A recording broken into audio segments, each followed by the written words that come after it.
Let's go live. Let's go live. What is up, everybody?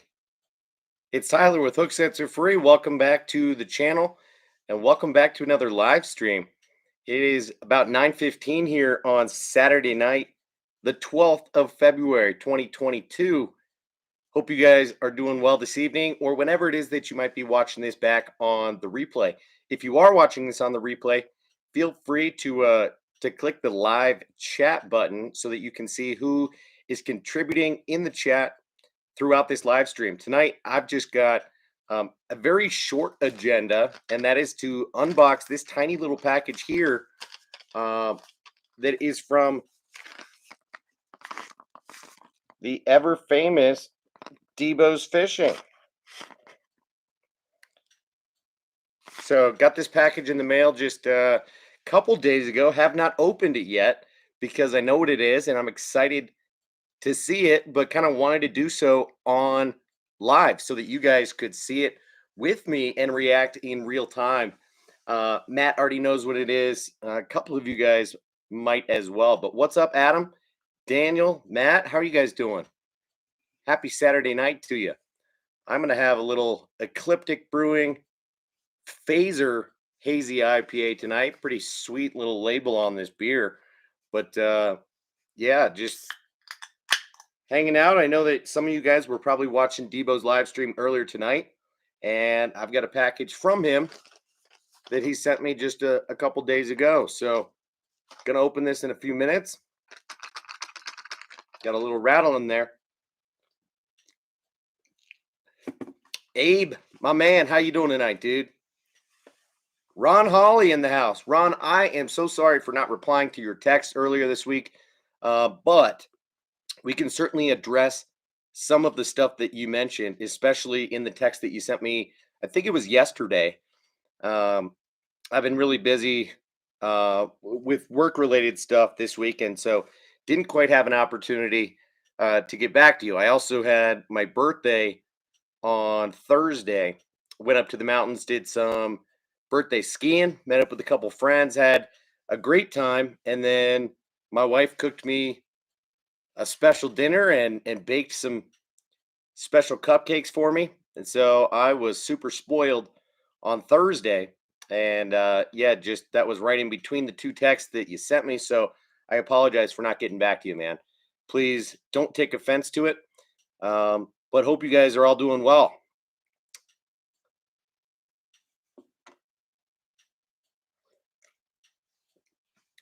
Well, thank you very much, Adam and Matt. I did not mention that it's my birthday to get some happy birthdays from you guys, but I appreciate it nonetheless. You guys are very nice. So we're 3 minutes in, and there's already 7 people in here. So I'm just going to go ahead and rip her open, and then after this is done, we'll just kind of open up the chat to any and everything else, and just kind of keep it a little bit random for the remainder of the stream. There are some UFC fights going on tonight. Not that I have a huge stake in them. I threw down a little bit of money, and I'm curious to see who wins. But, you know, I never really pay for a pay-per-view or anything like that. I just watch a couple of live streamers who give kind of the play-by-play. So, no big deal. George, thank you. Daniel, thank you. Mark, thank you. You guys are nice. And yeah, Daniel's right. If you haven't hit the thumbs up button, do me that solid real quick, guys. There's 6 people in here, 4 thumbs up.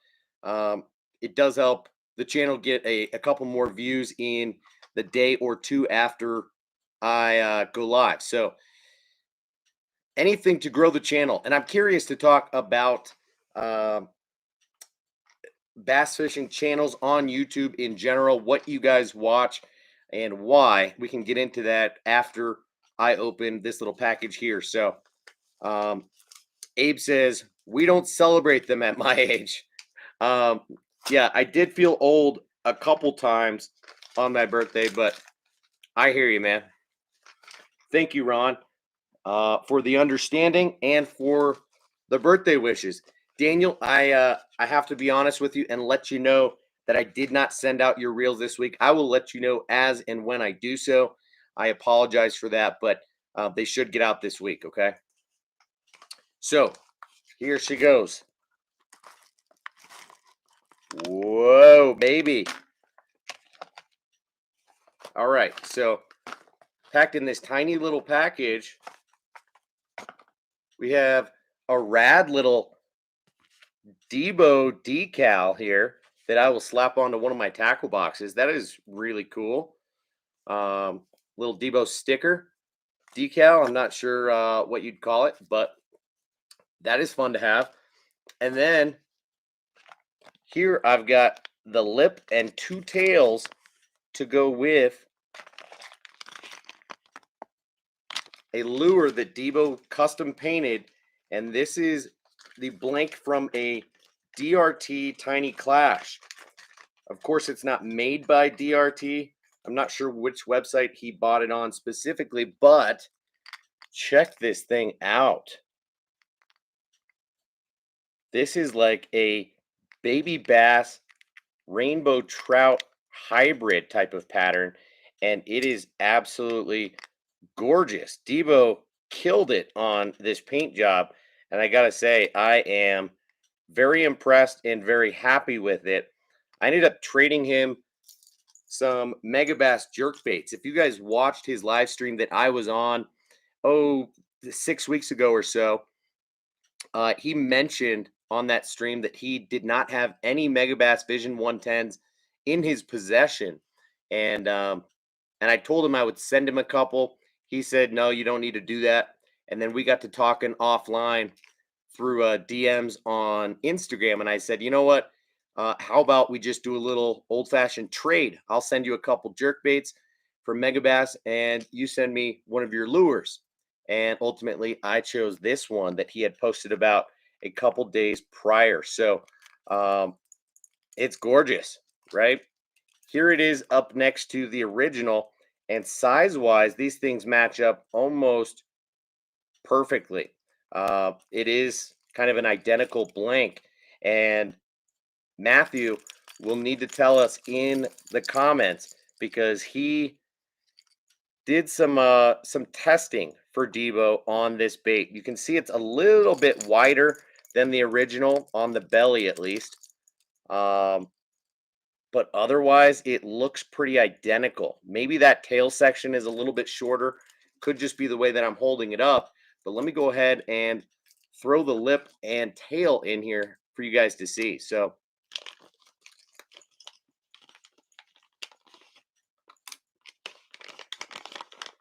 Matt says, "Tyler, I want to let you know that I have a live tomorrow with Mr. Bass and interviewing legal dope swim baits on Southern Jersey Fisherman 028 channel." Right on, man. What time are you doing that? I got to say, tomorrow is the Super Bowl, and I'm also doing a little bit of a birthday celebration with my family at my parents' house. So there is a reasonable chance that I might not be able to make it live for that, but I do appreciate you telling me and the other people in here about that. And I will do my best to make it. If I can't make it tomorrow night, I will certainly make it to a future live stream. So keep us posted as and when you do that. Okay. Matt says his clear coats are pretty good. Yeah, it looks like the clear coat is solid on this. That's one thing that I hadn't seen him do in any of his like live bait making videos. So I'm excited to see that. So here she is all built.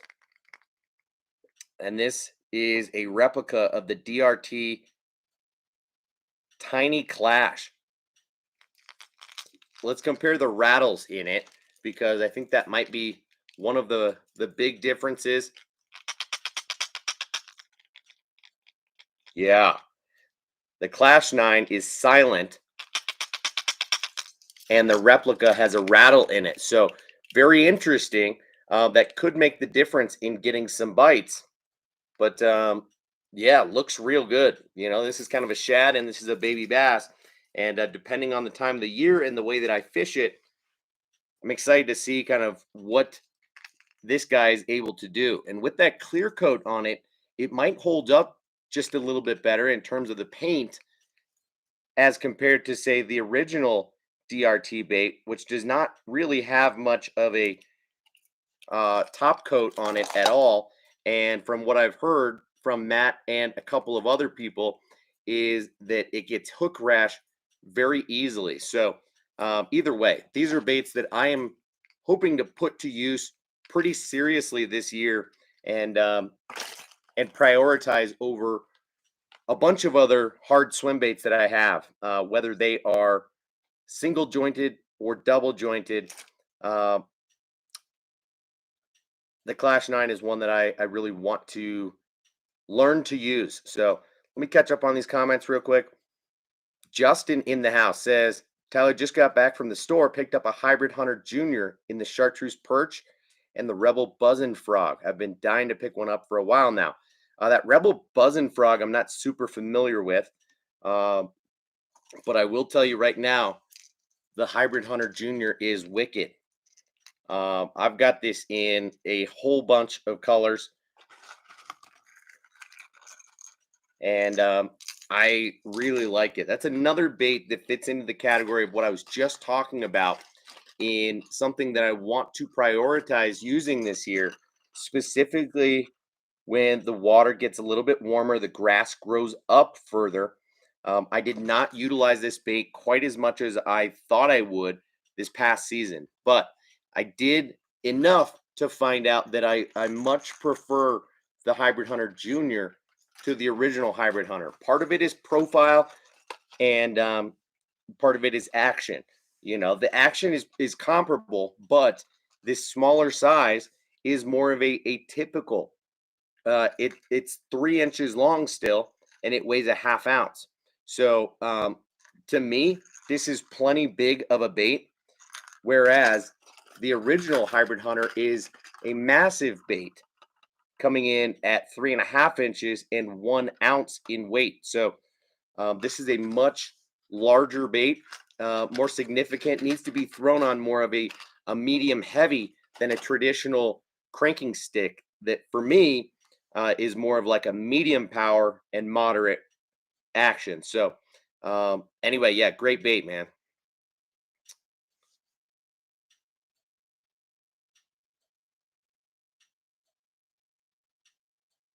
Yeah, Matt, I agree. The clear coat on that bait from Debo is epoxy and should hopefully last a while. So I look forward to that. And either way, I'm just pumped about the look of this thing, and just to have something made by Debo. You know, I know that some people, including Debo's best friend, Randy, actually aren't going to want to throw some of the things that Debo makes because it's cool, it's unique. And who knows how many baits, how long he's going to be doing this. So theoretically, there could be some value in holding on to it and it being more in mint condition. But that's not something that I'm going to put any stock into or care about. I prefer to fish baits, and as you guys have seen before, I like to open baits pretty much immediately upon getting them and load them in my boxes and intend to fish them straight out of the gate. I am not a collector in that regard of having baits in the package and holding on to them. So anyway, Justin, tell us about the Rebel Buzzin' Frog. I think that's a prop style bait that is it's a hard bait with a frog body. Is that right? Adam says, just picked up my first Mega Bass swim bait tonight. Got the 6-inch mag draft. Nice, dude. Great bait. Um, did you get the original mag draft, or did you get the freestyle? Either way, I think you're going to be happy with it. But like we've talked about before, with the original mag draft, there are a couple things that you want to keep in mind. You probably don't want to fish it too close to the bottom because it is more prone to snags with that open hook. And then what you might want to do is bend out one of the barbs of the hooks. Let me grab one for you real quick just to show you. Got a box of them over here.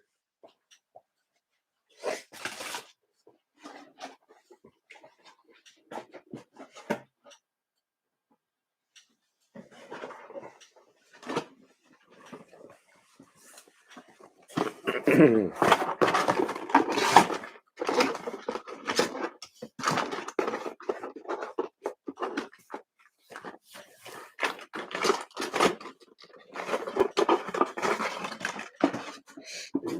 right, so here's this color, Biwako Shad, I think it's called. And so here's what I'm talking about.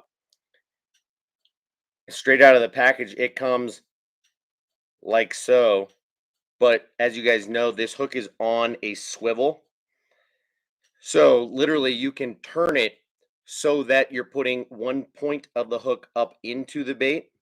And if you pierce a little bit of the bait, then all of a sudden this hook is not going to come out nearly as easily. You don't have to rely on the magnet to do its job, because what you'll find is that this magnet, while it does catch the hook as the bait is swimming, it will drop the hook pretty easily. So um, it, I wouldn't rely on that magnet. I would take one of the hook points and stick it into the body of the bait. But even still, that won't always hold super well, especially after you catch a fish or two. So what some people do, like Chris Zaldane, is take this point of the hook and bend it up so that then it much more easily will stick straight up into the body of the bait. Okay.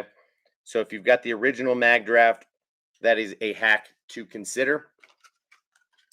But I don't even know if you said that that was the bait you got or not. I need to catch up on these comments. I'm sorry, guys. Riley Belden in the house. Ooh, Matt's going to be on at 7 p.m. Eastern. That's shortly after the Super Bowl starts. So, yeah, I might not be on when it's live. It's possible that I will hop on to just say what's up in the comments. But given that it's an interview, I don't expect or hope that you will respond to me live if I do jump in and say what's up. But don't expect me to be in there for an extended period of time, because I will be spending time with family, watching the game, celebrating my birthday, just having dinner with my family, my brother and his family, my parents, and my grandma. So Daniel says, is the tail curved a little more? Well, let's see here. Yep, it is.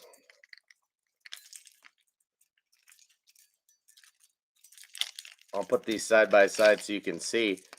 But yes, the tail is curved more.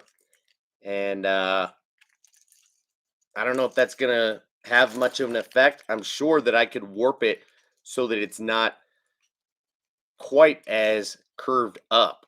And it's possible that that happened just in the package through shipping. You know, Debo put two of the tails in and stuffed them in that package. So I don't know if they just got warped in transit, or if that's the way that they come, since they are kind of knockoff tails and lips and everything. I'm not going to assume that Debo purchased the tails and lips straight from DRT, because that would up his cost significantly. You know, they would cost as much each as the individual blank that he's purchasing, and I don't think he could justify charging what he's charging for those baits. It does seem like the hardware that he's got on these baits are pretty solid. I don't know if he's using Mustad triple grips or what, but these are an EWG style hook.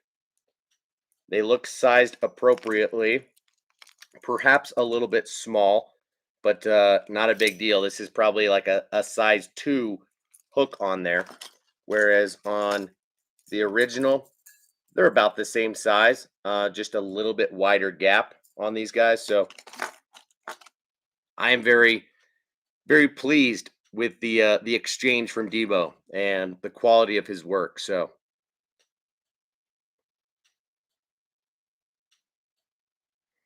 Matt says, I think there's a purpose for them. They do seem to dive a bit deeper as well due to being heavier. So it could be a grinding style crank down. Interesting. The knockoff version of the Tiny Clash, I did not know that.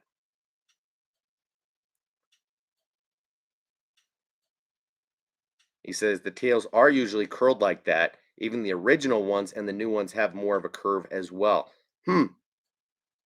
Riley says, hey guys, Justin, I'm doing good. Thanks for asking. And it has been a minute. Well, no problem, Riley. Thank you for the happy birthday wishes. I appreciate that. Adam says, if you have one, can you show and explain the two different hook positions in the mag draft? Well, hopefully I did that. If you have any further questions, let me know, man. Justin Pickle Throw in the house. What's up, man? How you doing? I'm catching up quick, okay?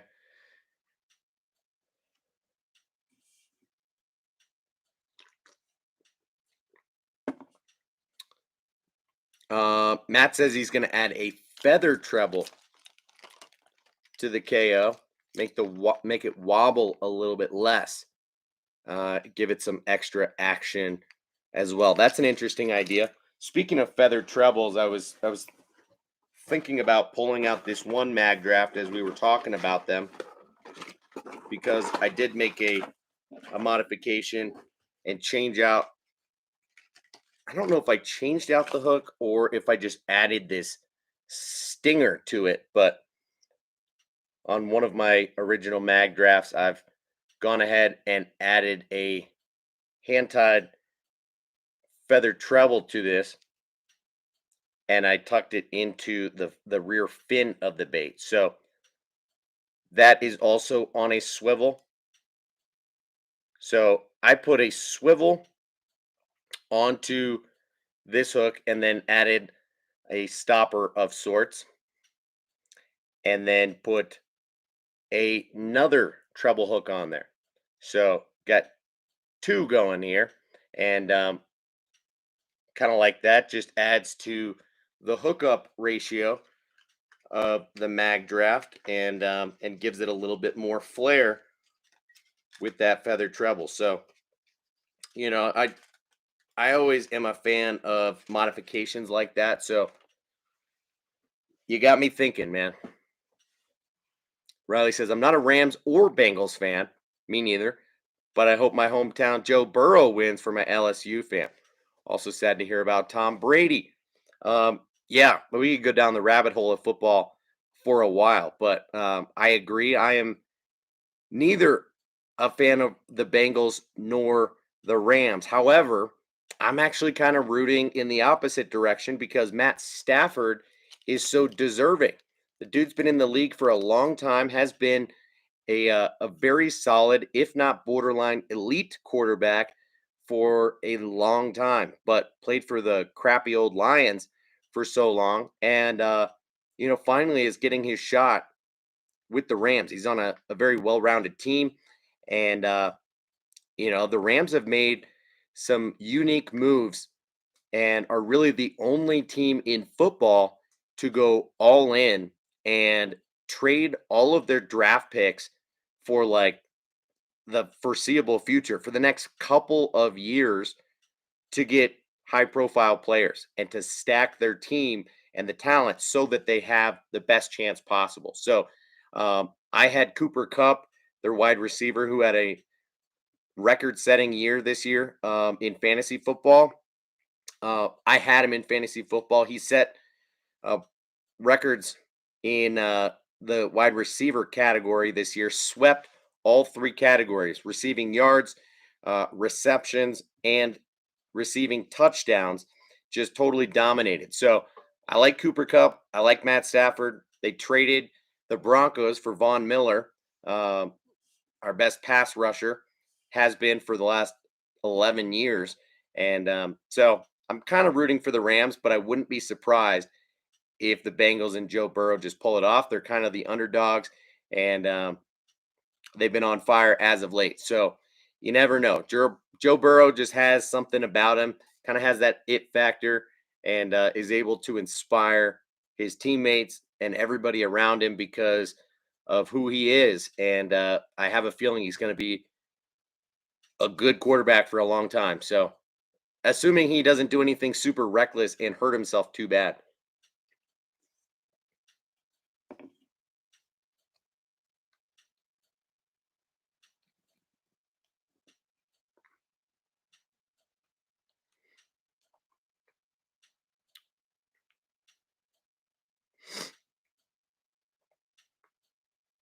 You guys are funny talking about football. Um, all right. Riley says, Tyler, completely agree. Also, need some suggestions on some good quality jerk baits. Any price. Whoo. Okay. Break it down for me. Are you going to be fishing these jerk baits year round? Are you going to be fishing them more in early spring? Or are you going to wait a little bit later until middle of the pre-spawn? Or what is your intention with the jerk bait? And then we can get into a few. If you're willing to spend a little bit more money, then I've got some immediate go-tos.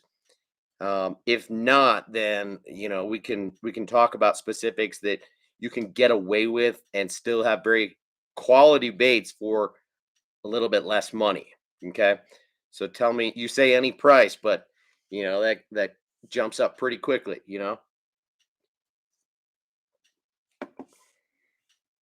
Daniel says I was a Rams fan when I used to watch football back when they had Marshall Faulk, Isaac Bruce, Torrey Holt, Kurt Warner.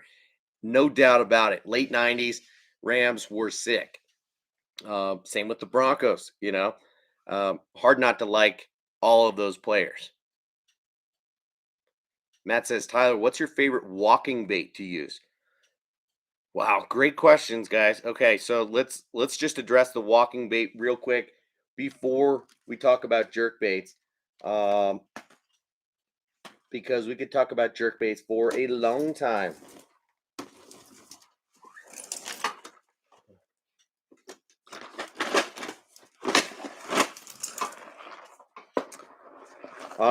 I used to be kind of just a go-to Lucky Craft walking bait type of guy. So I like both the Sammy and the Gunfish. The Sammy has a little bit more subtle of an action to it, whereas the Gunfish um, is a slightly better all around bait. Okay. Uh, so here we go. These are two clear watercolors. These are the original 115s of both. So these are two hook models. You can see that they both have a slightly cupped face. The Sammy not nearly as pronounced as the Gunfish. The Gunfish is like a hybrid walking bait slash popper. It's going to walk much more slowly than the Sammy. The Sammy is going to be a much smoother walker, but you hear that these both have pretty loud rattles in them, and are great baits. But newer to the market and cheaper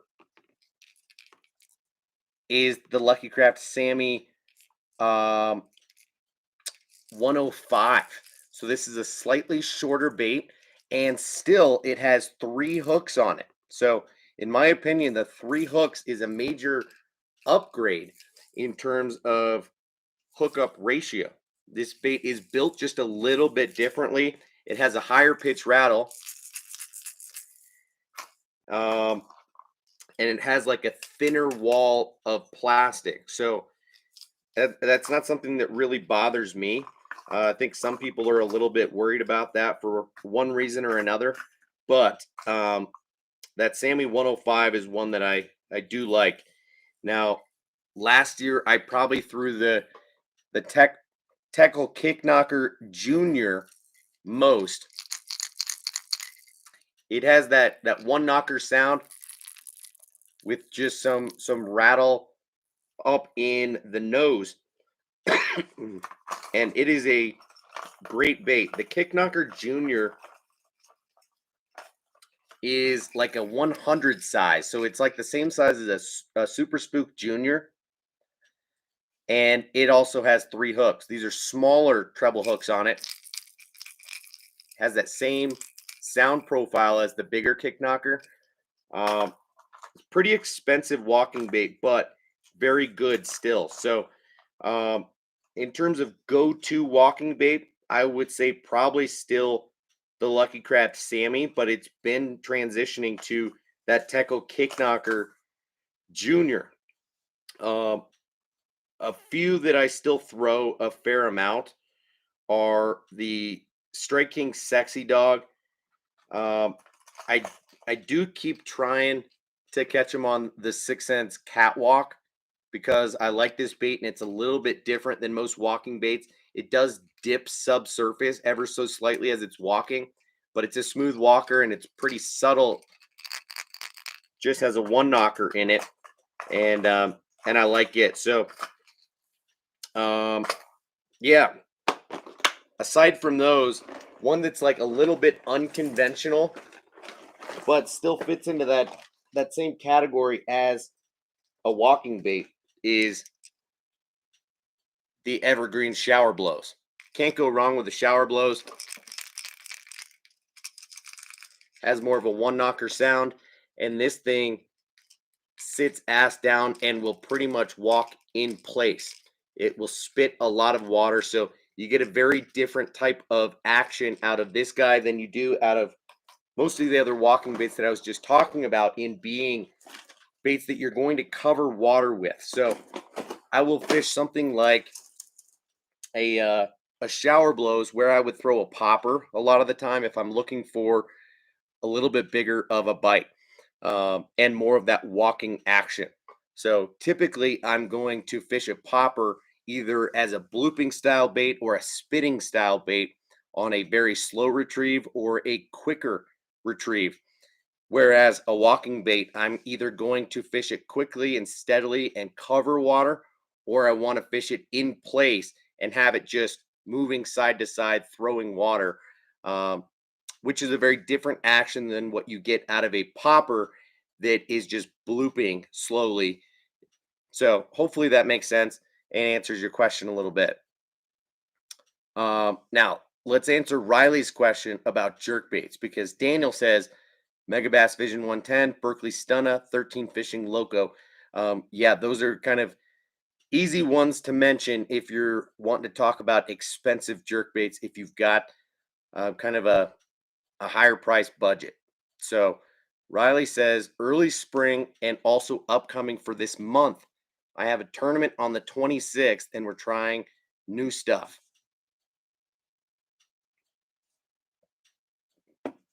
Okay. Um, yeah, I am watching my head, Riley. You know, if I were reaching up here for some of these frogs and wake baits and stuff, yeah, I might have to worry about it. But these ones probably aren't going to fall on me. At least I hope so. So, of course, Matt's going to say something a little bit off the wall when it comes to jerk baits. He says Edo Shiner, the X80 Magnum from Megabass, both of those are Megabass, and the Depths Balsong Balisong Minnow jerk bait. Um, yeah, well, those are all a little bit off the wall. Although the Edo Shiner, I think, is an underrated bait. Not one that I personally throw, but need to make a point to. But let's talk about jerk baits for a couple of minutes.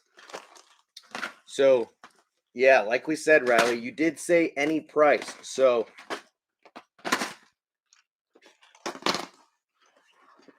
if we're talking cold water, I'm pretty much going to put this box back for the most part, because in it, I've got Lucky Craft pointers. I've got Rapala X wraps. I've got Rapala rip stops. I've got Lucky Craft lightning pointers. And then I've got some KVDs in here and a couple of others. But most of these I would fish in warmer water, just because they have a much more aggressive darting action or a louder sound to them, and are meant to be fished harder than a lot of these higher end jerk baits that are going to be more refined in nature. So I would say that let's try to narrow it down to 5 baits, okay, if we can. And I'm pretty much gonna go with what Daniel said, plus maybe a couple of others, okay?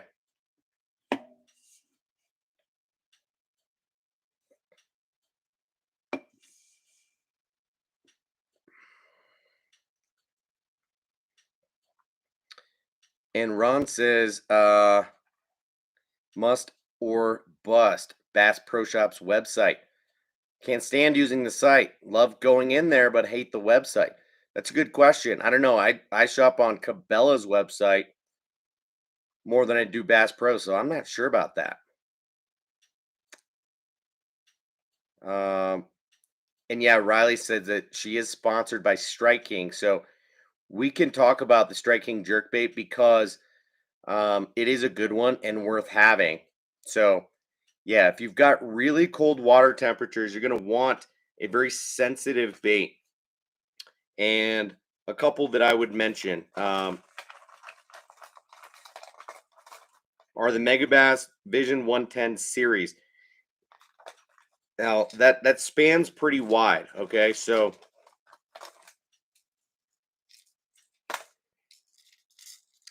I'm not going to go into water clarity, but one thing you are going to want to keep in mind is, say, the size of the bait that you're trying to imitate. So you get the original Vision 110 and you get the 110 Junior. The 110 Junior comes with 3 hooks like the original, smaller hooks, but it's $5 cheaper and it has a smaller profile. Same weight transfer system, same sound, same action overall. So if you want a smaller profile, I would go with that over, say, the X80 Trick Darter, since this is a 2-hook jerkbait, has a taller profile, but I would recommend the Vision 110 Junior first. And this is a $20 jerkbait versus $25 that you pay with the Megabass Vision 110. There's a reason that it's the most popular bait on the market, and the reason for that is that it has such a crisp and sensitive type of action. So when you work it, that thing is going to dart and stop, and it's going to suspend really well. So it's really hard to beat. I also like the matte colors. I'm not sure who said that, but another thing that is slightly underrated is the Megabass Vision 110 in the silent. Not sure if you guys can see that, but this guy right here has no weight transfer system, has no rattles in it. So if you've got spooky fish, or if you're fishing in situations where everybody else is throwing jerk baits, or everybody else is already throwing the Vision 110, the silent can be a great way to go. So those would be my 2 main recommendations from Megabass, are the Vision 110 Silent or the Vision 110 Junior. But let's move on from Megabass, because we could talk about colors and we could talk about sizes and depths. You know, if you're fishing deeper water, you want to go with the 110 plus 1, because that bait will go up to, say, 10 feet or so.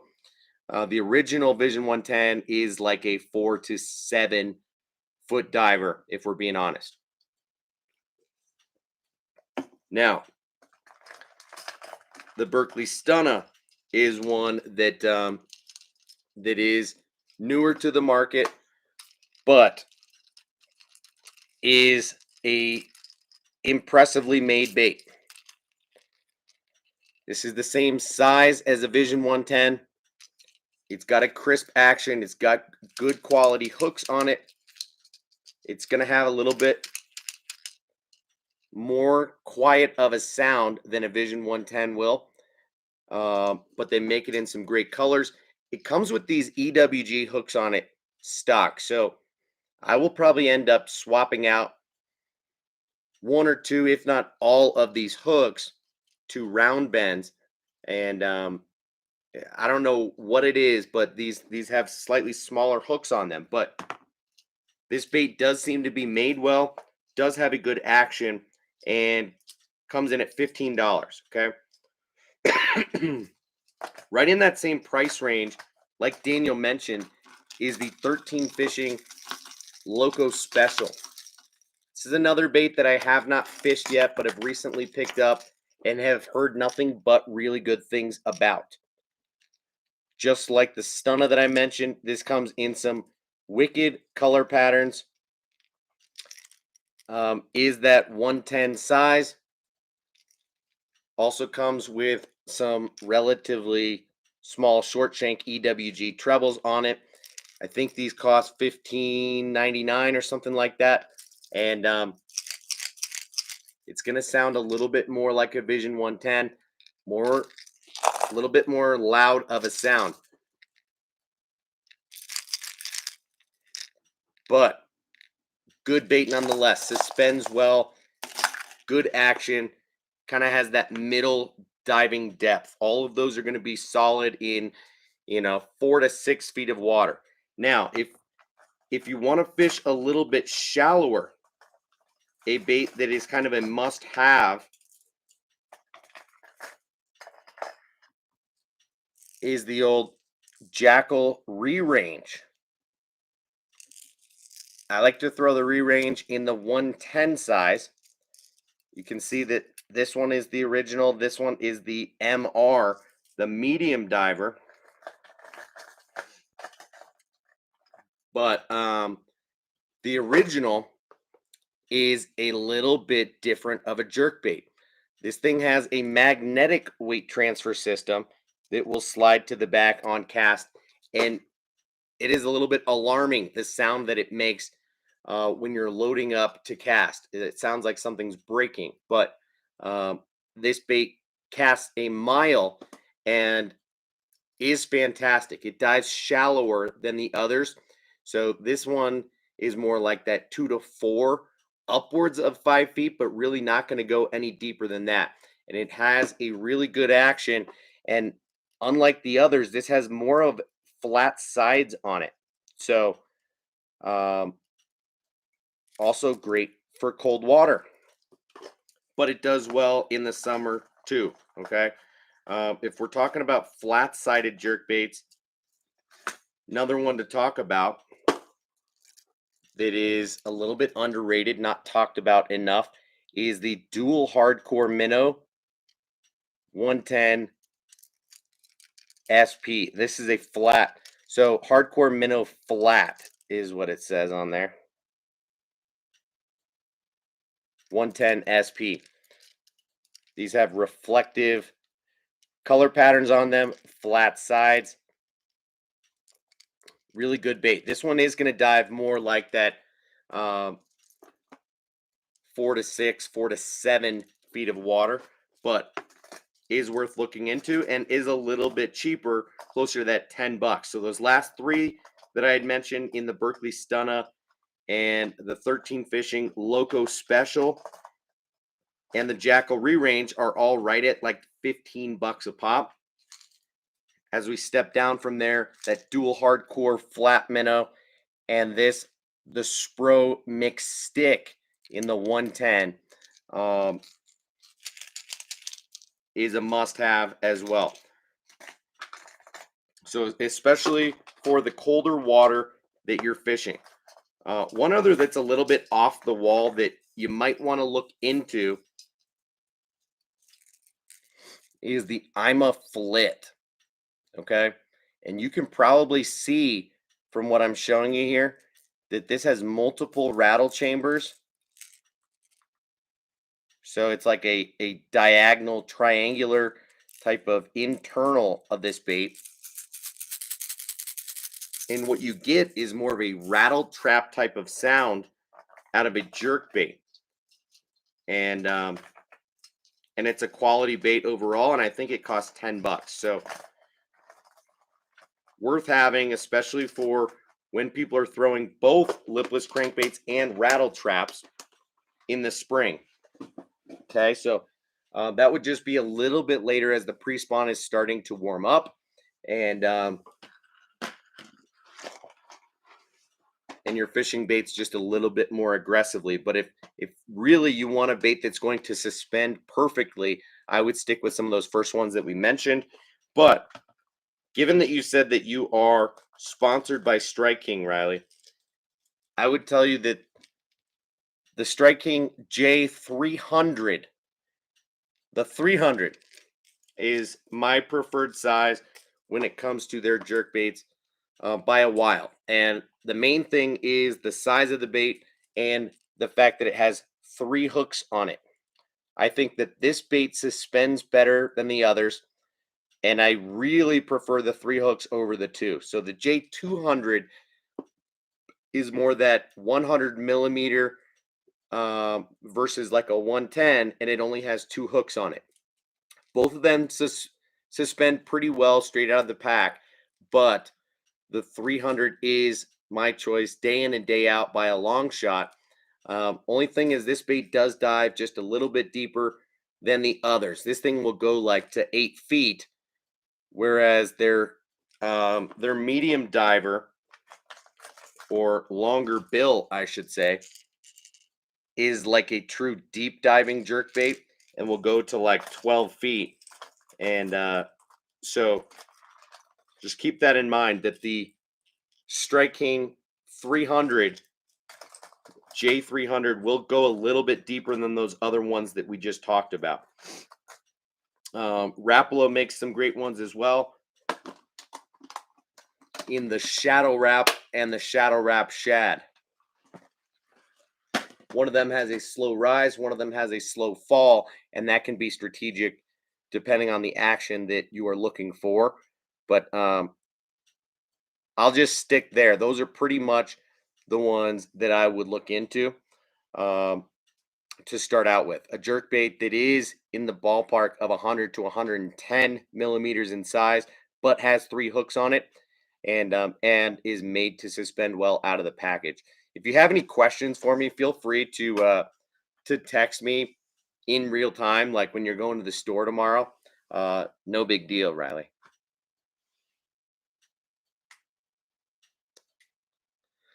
All right. Sorry to get way behind on these comments, guys. Guggen Slayer in the house. What's up, dude? You're going to throw the silent this year. Yeah, probably a good idea. If you're fishing clear water, if you're fishing really pressured bodies of water, or where your fish are seeing Vision 110s already.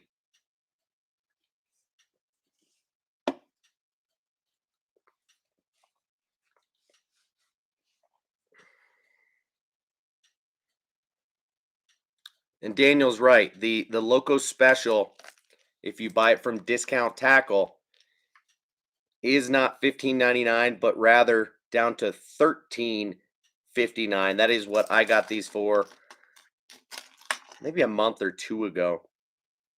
And that's a good point, Daniel. Thank you very much. If I was caught up on comments, I would throw an affiliate link up there right now for that bait specifically. And then, in fact, I'll just spend a quick second to do so because I can find it in a jiffy.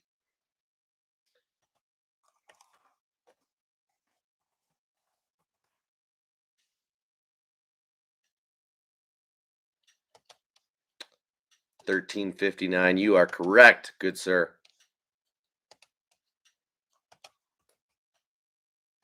A little copy paste action. Link generator, bam. Generate that mug. And let me go ahead and paste it for you guys. I was going to shorten it, but I'm just going to post the entire link right now. So excuse the longer link there. I just posted it twice. I'm sorry, guys. I'll delete one of these. All right. Riley says, I love the Jackal. Heard a lot of people talk smack about it, but it's one of my most used hard baits. Interesting. I haven't heard a lot of people talk smack about it. Bruce Nichols in the house. What is up, my man? Matt says, one new jerkbait I got that I'm going to try soon is the Kasumi Dono Minnow. That has a blade on the front, only goes to 2 feet.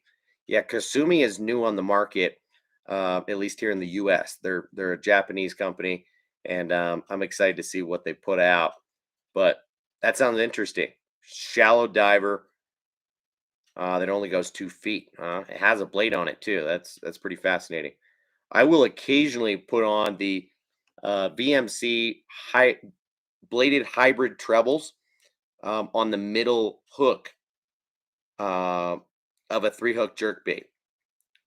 Now, you have to be careful because it will affect the suspending action, but for a bait that is floating or for a bait that you're going to be working quicker um, and more shallow, it's not as big of a deal. So on something like a Rapala ripstop, where I'm going to be working the bait much quicker and it doesn't dive very deep, um, I think it's an awesome addition, something that the fish are not accustomed to seeing.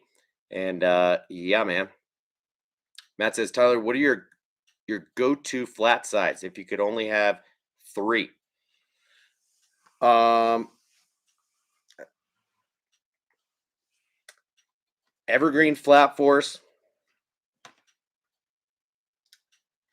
I'm not totally prepared to talk about this right now.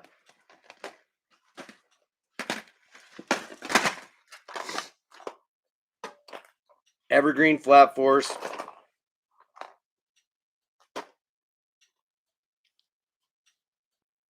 Rapala OG Slim. And up until recently, it was the Strike King KVD 1.5 flat, but that is a deeper diver and not something that I use very much anymore.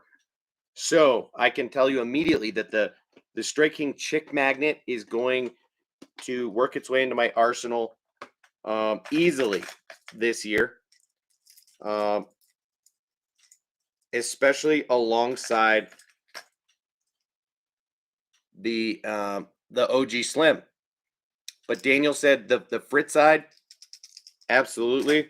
I do use the Fritz side, but until recently, really only had some of its deeper divers. So I did not put it to work as much as I thought that I would originally. But yes, I like the Fritz side. I like that coffin bill shape. Um, it is a little bit different.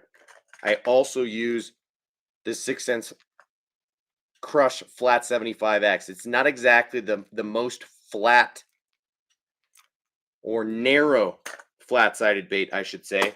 And so it doesn't get used all that much by me, but I can almost tell you immediately that with how the Evergreen Flat Force is kind of my starting point, that Rapala Tiny OG Slim in the 4 is going to be on my list right away. I've got a handful of them in my cart right now, per Daniel's recommendation a couple weeks ago from Cabela's.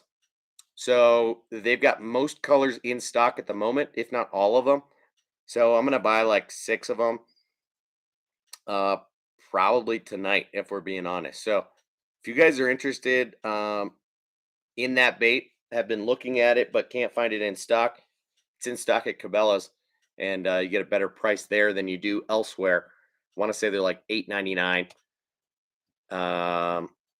And so yeah, I'm gonna buy a handful of those, maybe more than that. Grayson Philman, what's up, dude?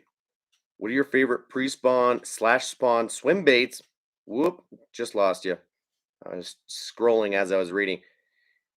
Favorite pre-spawn/spawn swim baits, and do you prefer soft versus hard? I prefer soft. Um, in in and around the spawn. Pre-spawn, you can get away with either one for sure, but I do prefer soft swim baits. And the closer you get to the spawn, I would go smaller. That's just me personally. I know a lot of guys that do like to throw big swim baits, but I find that spawning bass are a little bit more territorial and finicky, are not eating as well, and have more of a tendency to grab a bait and move it as opposed to attack with the intention to eat the bait. So Something smaller. I would say something like the Optimum Baby Boom Boom or the Beast Coast Miyagi swimmer we talked about last time, or something even smaller than those in like a Kitech 3.8 inch or even 3.3 would be a good option. But I don't throw swim baits a lot around the spawn. Um, I go more to worms and creature baits than I do swim baits, but I'll throw swim baits in the pre-spawn. And again, we talked about it last time, but that Megabass Mag Draft, both in the freestyle and the original, get a lot of use from me during that time period, as well as a couple other swim baits. So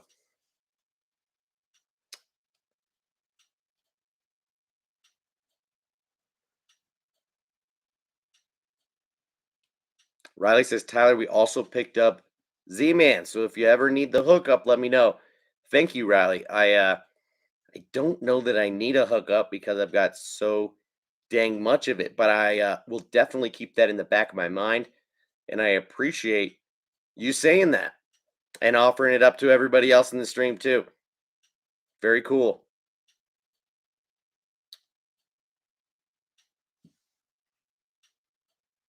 Matt mentioned the Shimano Macbeth. That is a newer flat side to make it to the U.S. market. Shimano is just coming out with hard baits here in the U.S., and the Macbeth is a whole series of square bill crankbaits. One of them is a flat side, and yeah, I'm curious to check it out and try it at some point. Whoop. Just skipped a bunch of comments again, guys. I'm sorry. Talking about the weather makes me easy to skip that. Robin Allen says, I'm a Great Lakes fisherman and mimic a lot of KVD techniques, but sometimes they don't work. Any ideas? Well, KVD is a unique fisherman. He's a super power fisherman. You do not need to do that. You don't need to crank all the time, and you don't need to burn everything in. So if you're fishing the Great Lakes, you probably need to slow down. You probably need to find fish first. Um, KVD kind of works the opposite way, right? He covers a ton of water by fishing fast until he finds fish, and then he mops them up in that area, and he keeps moving. That is kind of what he's known for doing, is covering a ton of water. If you're fishing the Great Lakes, you're working with so much water that what you need to do first is find the fish and slow down. So I would recommend throwing a Ned rig, throwing a drop shot, um, maybe even something finessey like a uh, Nico rig or a free rig or a Carolina rig. Not all of those are super interesting ways to fish, but can be super effective. So that's a very broad question, and I don't quite know how to answer it, but I hope I gave you just a little bit of insight. I personally am not a Great Lakes fisherman myself, but I know that you're working with a lot of water, and I would not try to cover a ton of it. You got to move from spot to spot instead of fish from spot to spot.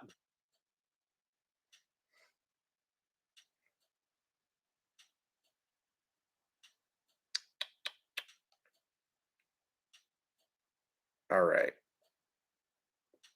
Ron Holly, out of here. No problem, dude. Thank you for hanging out tonight. Can't believe you've been on for an hour already.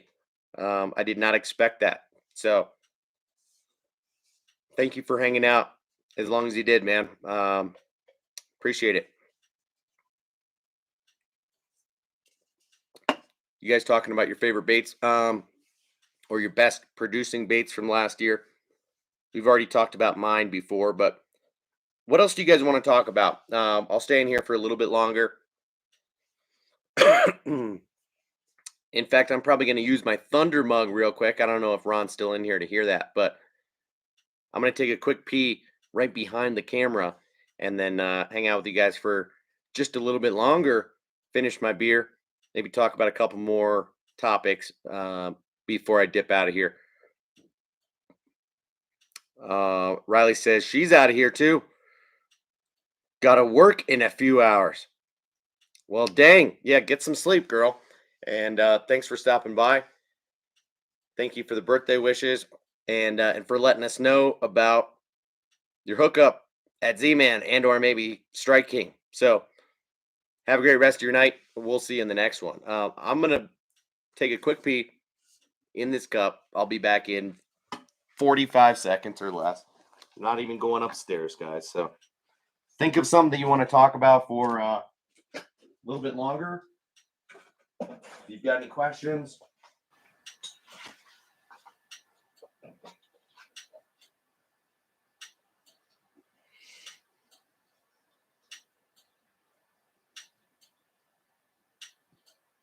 Jeez, that's warm.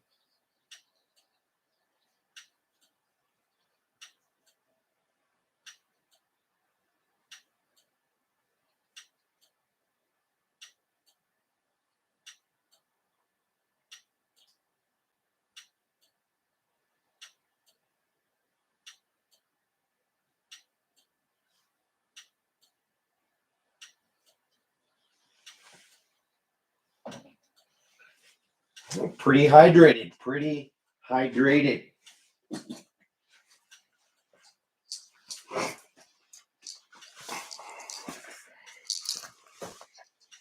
All right, here's a silly bait that if Ron Hawley were to ask if it's a must or bust, it is most definitely a bust. I don't even know why I bought this bait when I did, but do you guys recognize this bait right here? This is a beaver, obviously, but it's made by Berkeley, and this is the beaver bucktooth beaver. This thing is it's a topwater wake bait with a flat beaver tail that just knocks. And I do not like the action of this thing, and I did not get bit on this thing. I'm sure you could in certain situations, but I threw this a couple times, and my immediate thought was it's junk. It looks kind of cool, right? They've even got the teeth of the beaver painted onto the lip of this bait. The hooks are pretty decent quality, but this was a huge waste of 10 or 15 bucks, whatever I spent on it when I did. I don't know what the heck. Matt says for pike or muskie, that would work great. Yeah, you're probably right. Although for pike, I've never really gotten bit on top. So that thing really fishes on top of the water. Yeah. If anybody wants it, I'd be willing to probably just send it to you for free if you covered shipping. Matt says, "What is the biggest bait you've used that has caught fish? That has caught you fish consistently?"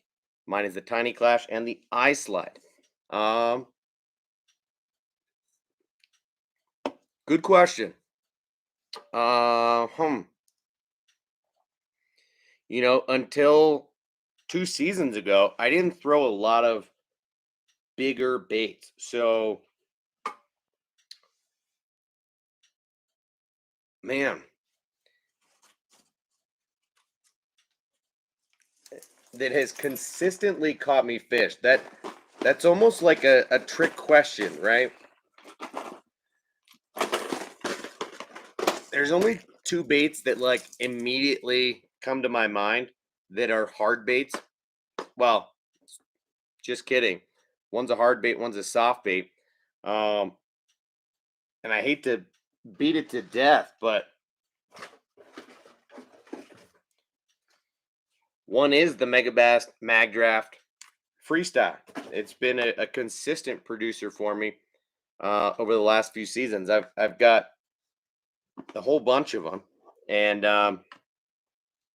the other that has been a solid producer for me for a long time. In fact, I've got one tied on in the garage right now, is the Whopper Plopper in the 130 size. Not a huge bait, right? This is still 5.5 inches, just over 5 inches.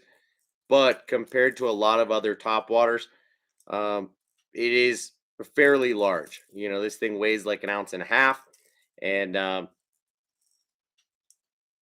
I've had a number that I've just cast off because of the weight on this thing, and I wasn't using the right combo when it came to rod, reel, and line. Usually, the line, it was the braid that would snap because a backlash will just send something like this flying. But the 130 size plopper has been a steady producer for me for a while. But yeah, when you say consistently caught me fish, those are the first two that really come to mind. There are a bunch of baits that I've caught one or two fish on, but not consistently caught fish, if we're being honest. Um, you know, a lot of stuff in that 6 to 8 inch range, and then of course like some big worms. You know, um, from like a well, I don't know why this is getting all hung up, but a Magnum trick worm to, you know, some 8 and 10 inch ribbon tail worms and things like that. But yeah, I mean, that's about it.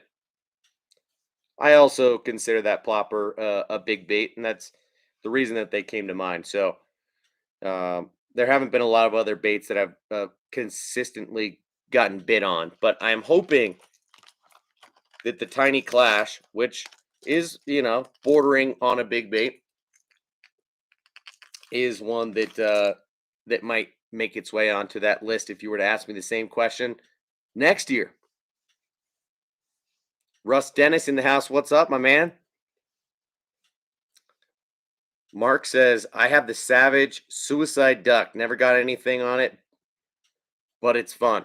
I do not have that bait. I've heard mixed things and mostly negative things about that. Does it have ploppers, like plopping kicker tails on it, or no? I can't remember. I know it's a frog style bait, but Suicide Duck. Definitely a gimmicky bait, but seems fun because it looks like a duck.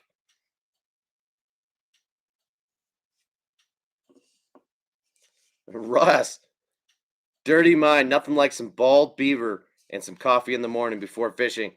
Yeah, you're right about that, Russ. That's a good combo right there.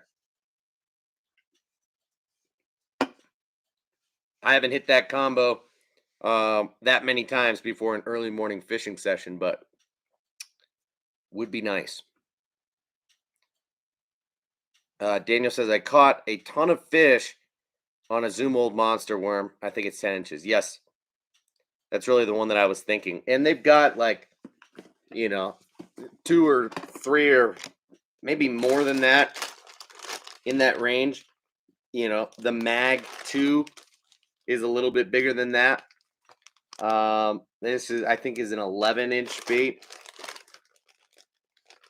But the Old Monster, yeah, is, I think it's 10 inches. 10.5 inches, they say. Check out this color. Watermelon Moon Dust. How wicked is that? Love that color. But yeah, that's a pretty big bait. And, you know, I've had success on it.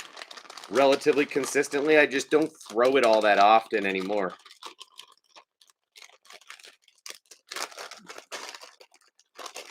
That mag trick worm, like I talked about.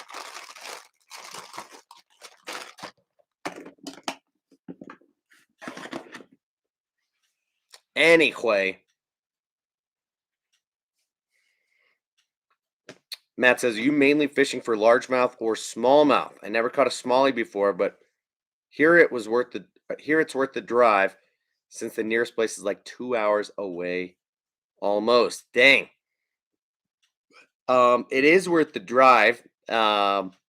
You should try it for sure. But I fish for largemouth probably 60 to 70% of the time. And the cool thing is when I'm fishing for smallies, it's really both. The places where I've got smallies, the largemouth like to hang out with them or nearby. So I can actually target both species at the same time. So it's rare that I'm out just fishing for smallies. I don't fish a lot of rivers that are just full of smallies and nothing else. It's still in lakes and reservoirs around here. And since I'm fishing primarily from the bank, when I can target the smallies, the largies are also there. So, um, yeah, the fight is totally different. I will say that a 2 pound smallmouth fights like a 4 pound largemouth, um, and the scale goes up from there. So, catching a 4 pound smallie um, is a totally different experience than catching a 5 pound largemouth, and both are awesome. But yeah, there's something a little bit more fun about targeting smallmouth. Maybe it's because I do it less often, and maybe it is just the fight, just how aggressive of a fish they are, how hard they pull. But yeah, if you don't regularly fish for smallies, but you have the opportunity to do so, and it's only 2 hours away, I would try it at least and see if you can get on them. Daniel, we have a saying here: "Eat a beaver, save a tree." Interesting. Bruce says, I just found out about a 140-acre park with a large pond 45 minutes away from my house. Uh, cool, man. Do you know that there's fish in it? One thing that I used to do that I don't really do much of anymore for no particular reason other than the fact that like I've already scoped out everything within a reasonable distance from me is use certain websites like Fish Brain. Um, maybe it's an app, maybe it's a website. I don't know. There are a number of websites and apps that are strictly dedicated to finding fishing spots and for people to post information about how the fishing is and what they're catching, what they're using, things like that. So you can just track that and go online and search by GPS location, by areas that you're looking to go to. You can zoom out and see a whole bunch of stuff and just kind of um, knock out area by area, zip code by zip code, and find different places. And it really helps to know if people have caught fish out of there and recently versus not know if there are even fish in the body of water.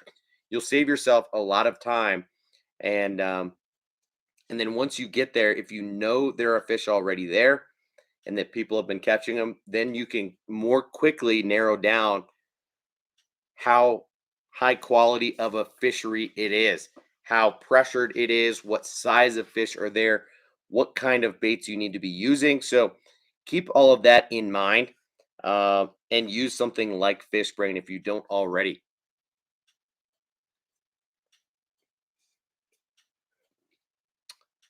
$5 a day, $5 for a day pass to fish. Interesting. I have a body of water that I hit up like three times this past year that charges $3 a day to fish, and it's because it's um, managed separately from the state parks here in Colorado, and it is very well taken care of. And in my experience, is worth the $3. So, um, yeah, I will probably fish there another few times this year. Only thing for me is it is about 45 minutes drive north of here, and I have to be able to find the time to carve out about a half a day to justify going there and spending a good 3 hours of fishing time. But there's solid there's a bunch of 3 to 5 pound bass and a bunch of pike in there as well. So, good fishing to be had for sure.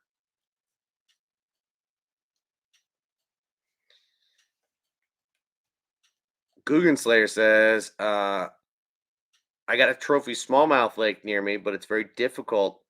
Only recently had success. Uh, Trophy smallmouth lake. That's good to hear, man.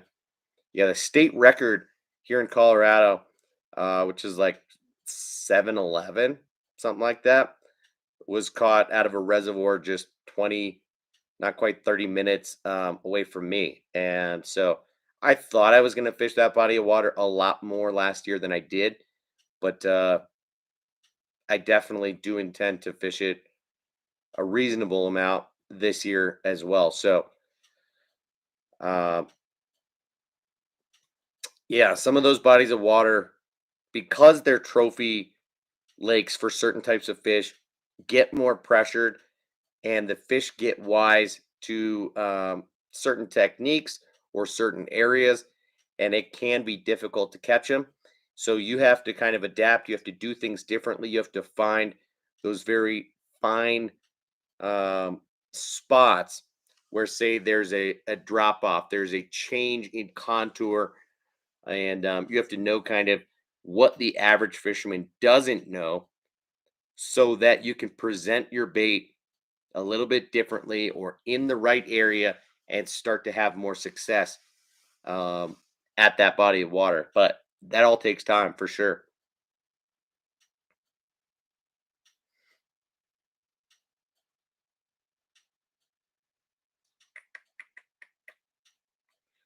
Bruce says the town that I live in is so small you can fart in a car and still smell it with all four windows down from one end of town to the other. Everything around here is hidden and found by word of mouth. Interesting.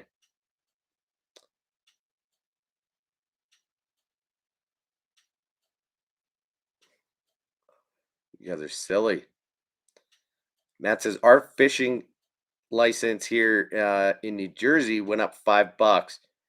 Went to buy mine today. Came out $26 for 1 year, just for bass, not trout. Would have been 37 for bass and trout. Well, that's cheaper than it is here in Colorado.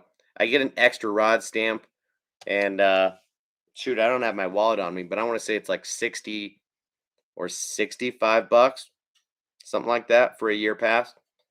So yeah, and now it does cover like all species of fish, but it's more expensive than what you're paying for sure. Oh, we got a bot.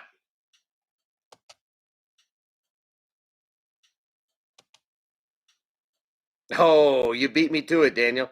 I was just trying to delete that person's comment, but funny that we had to have somebody show up in here with a spam type of comment.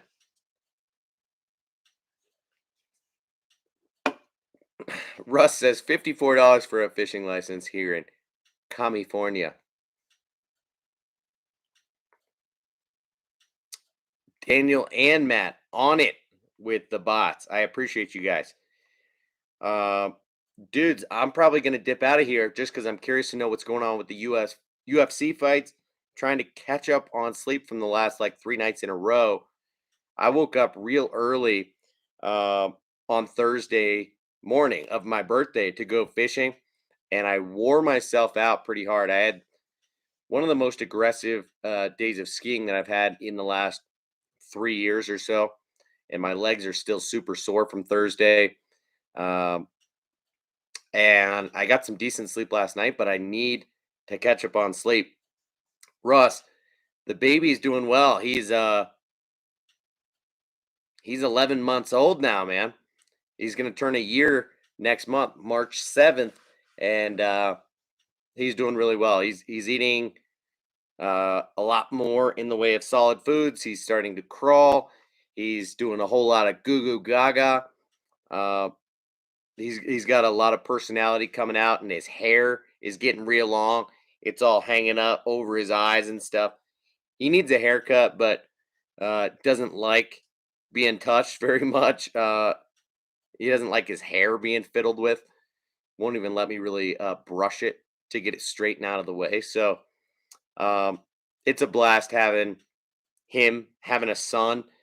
Even though my daughters are really well behaved, super sweet, beautiful, and everything that I could have asked for. It's been a real treat and a blessing to have a son as well. So thank you for asking. He's doing really well.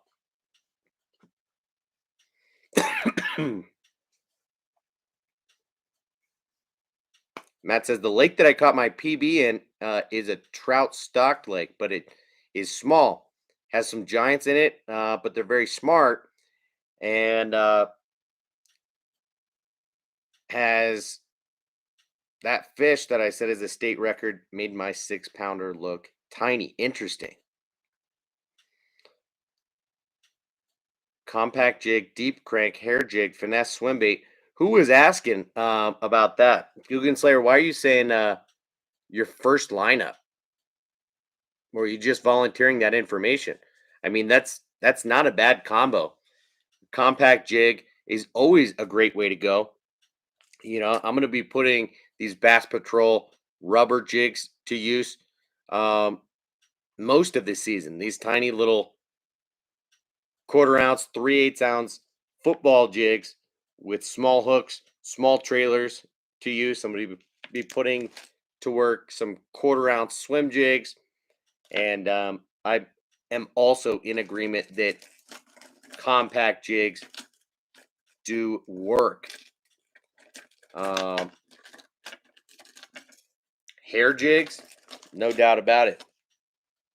Not only do I have some of the Spro tiny little, these are 1/16 ounce fat flies, but you guys know that I've been tying up some of my own hand tied jigs, marabou hair jigs in black and pink and a bunch of other color combos. I've got some in orange and brown, and I'm very excited to put some hair jigs to use early season as well. So yeah, I hear you, man.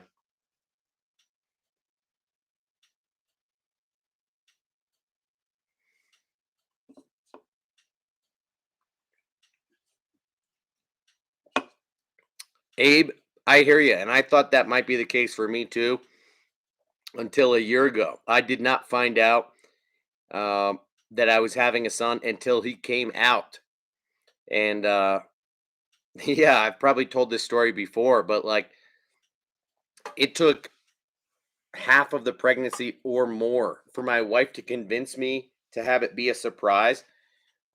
We found out with both of our girls like at 20 weeks or when you normally find out the sex of the baby. We knew we were going to have girls, and and then she wanted to keep it a surprise for our third kid, and I did not. But she ended up convincing me of it. So we didn't know until she had the baby, and of course I'm there in the room, and he came out, and she asked me, "Is it a boy or is it a girl?" And I hadn't even looked, like I saw the baby come out. I looked at my wife to make sure she's okay, doing well, give her a hug and everything. She's like, well, is it a boy or a girl? I said, I don't know. I didn't look. And take a look, and see his dick, and I was pumped about it. Um, it was one of those things where if it was a girl, I would have been excited no matter what. But it being a boy really, really made me extra happy.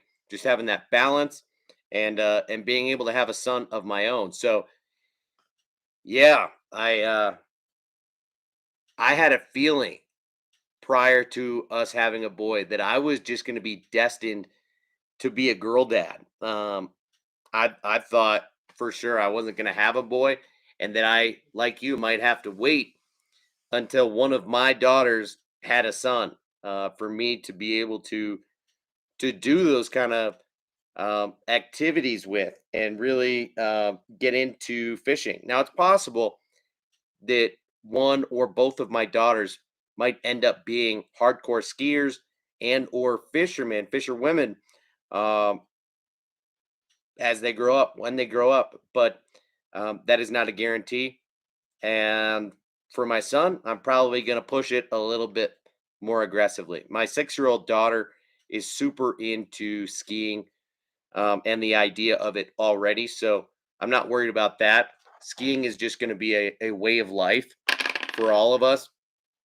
But fishing is a little bit trickier, and we will have to see. Bruce says, in about 15 years, Tyler's beers will go missing along with tackle shortage. You're right, man. I'm gonna have to be very careful. Maybe put a lock on my fridge with my beer. Have a separate fridge just for my beers. Um, I am concerned about that, no doubt. Uh, my son is going to be trouble. My second daughter will probably give me the most trouble, if we're being honest. I was a middle child and gave my parents a hard time for sure. So yeah, I'm anticipating that starting in about 10 years with my 6-year-old daughter. Uh, I'm hoping she's just going to be innocent and not really have any interest in drinking or stealing our alcohol and things like that until she's in college. But yeah, starting in 10, maybe 12 years, that's going to be a reality for me, and and for a period of 5 or 10 years. So having that to look forward to for sure. Now, if they steal some of my tackle, I'll more so be proud of that. If they steal my alcohol, yeah, we're gonna need to have some talks.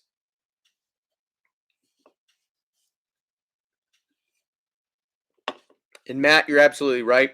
I already know that, but the fat fly from Spro is designed as a float and fly lure.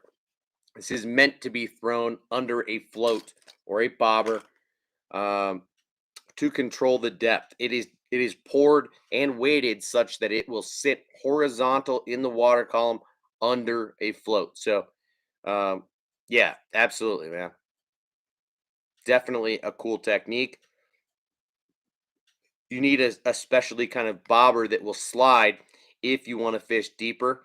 But otherwise, you can use a standard bobber if you're going to fish anything from 1 to 5 feet. It's just once it gets really hard to cast once you get deeper than that if you're using a traditional bobber. But otherwise, you need one that'll slide.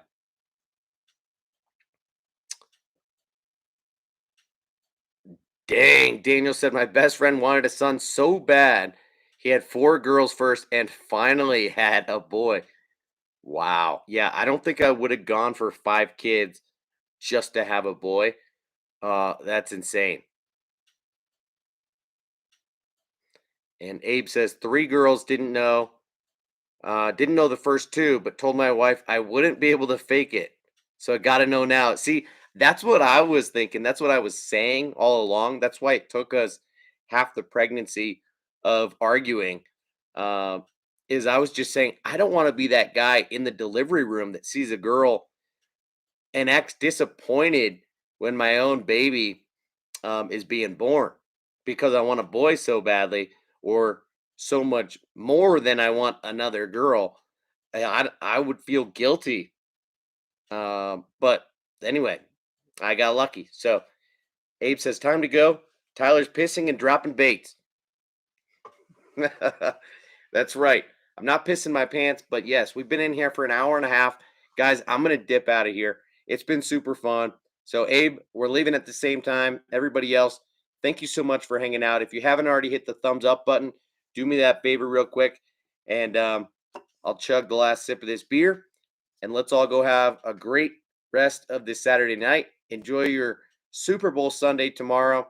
Enjoy the rest of the Olympics. If you haven't been watching them, do that. I have been watching a lot, as I always do.